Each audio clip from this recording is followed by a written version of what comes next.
Alors, après avoir installé Zabbix, première des choses, modifier le compte administrateur. Donc, le compte administrateur par défaut. Donc, par défaut, c'est admin et le mot de passe, c'est Zabbix. Donc, on vient dans administration. Et pour le faire, vous avez donc les groupes d'utilisateurs ici, les rôles des utilisateurs. Alors, vous avez vu que ça n'arrive pas quand même à très bien traduire, hein, mais c'est pas grave. Et donc, vous avez les utilisateurs. Si nous allons dans les utilisateurs, vous avez donc un compte invité et le compte admin. Et voici donc l'état connecté.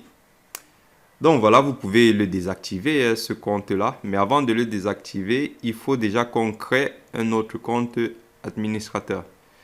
Donc, si on regarde au niveau des groupes, vous avez plusieurs groupes par défaut qui sont créés. Donc, vous avez les invités ici. Bon, celui-ci, il est désactivé. Vous avez le groupe administrateur et c'est dans ce groupe qu'on retrouve donc l'utilisateur admin. Vous avez un groupe qui ne vous donne pas accès en mode debug ici. Et ce qu'on va faire, on va donc pouvoir gérer ces comptes utilisateurs ou ces groupes à travers des rôles. Et si on entre dans les rôles, nous avons donc le rôle admin ici. Nous avons le rôle pour les invités. Vous avez le rôle super admin dans lequel on retrouve notre utilisateur. Donc en gros, votre utilisateur par défaut admin a un rôle super admin. Ça veut dire qu'il peut tout faire sur ce serveur. Alors, c'est une faille de sécurité et on va remédier ça. Première des choses, on va donc aller créer un rôle. Et pour créer un rôle, vous venez ici. On va l'appeler par exemple Teach Me More, comme ça, Teach Me More. Donc, hop, Teach Me More. Admin. Voilà. Alors, type d'utilisateur, donc c'est un super admin. Pour ma part, je préfère me mettre en super admin pour pouvoir vous faire le TP. Mais sinon, vous avez trois types de profils. Vous avez un profil utilisateur sur lequel vous avez un ensemble de droits. Alors, vous avez accès par exemple au tableau de bord ici. Vous pouvez voir les problèmes, les autres, les écrans, les services. Pour la découverte réseau, vous voyez, ce n'est pas activé. Pour l'inventaire, vous pouvez avoir un aperçu. Les rapports, vous n'avez pas accès aux rapports. Donc, il y a pas mal de choses.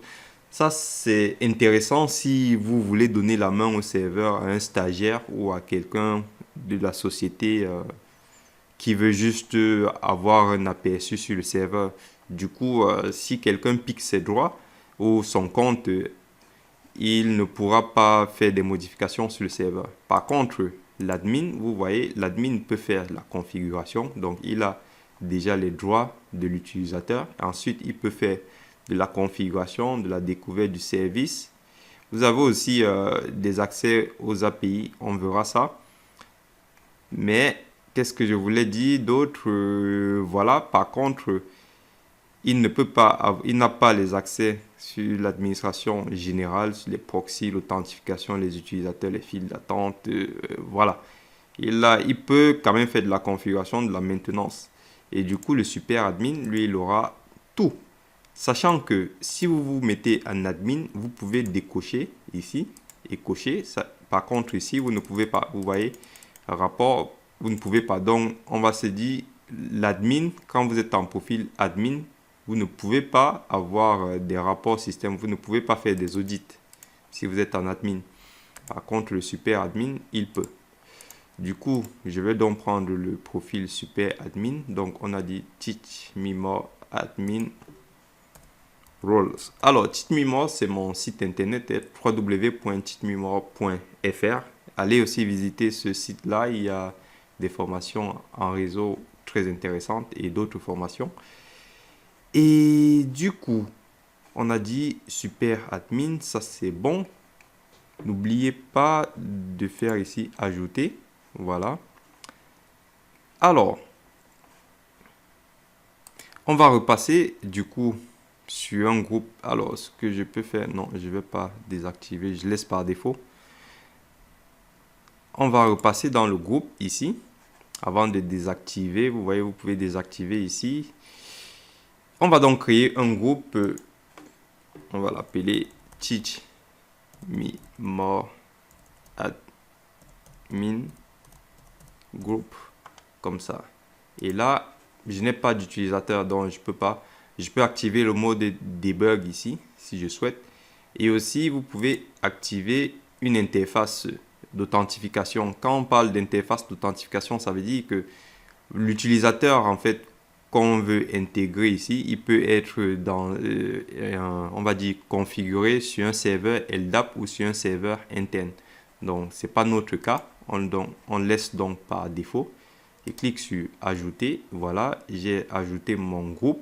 Et maintenant, je peux créer mes utilisateurs.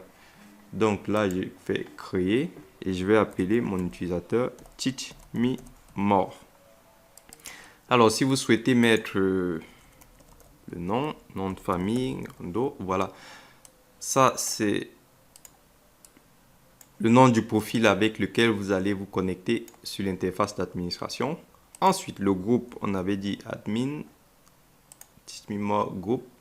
Le mot de passe, je vais prendre un truc simple, 1, 2, 3, 4, 5, voilà.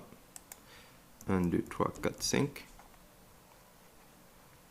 Ensuite, la langue, vous pouvez laisser par défaut, mettre le français ou l'anglais.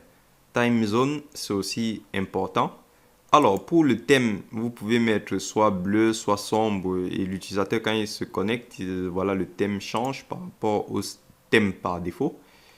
Donc, je le laisse là, celui-là.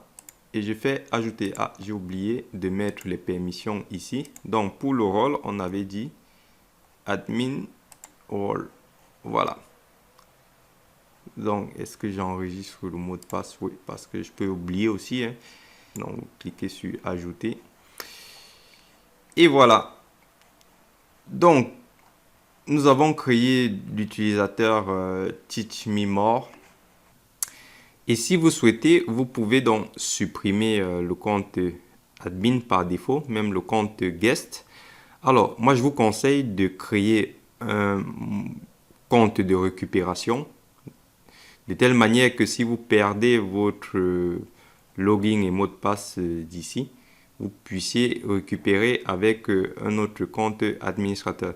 Donc, pour ma part, comme je suis en environnement de test, je vais laisser le compte admin par défaut. Comme ça, si jamais j'oublie le login et le mot de passe, vu que je fais beaucoup de labs, parfois j'ai tendance à oublier les mots de passe puisque j'en crée pas mal tout le temps.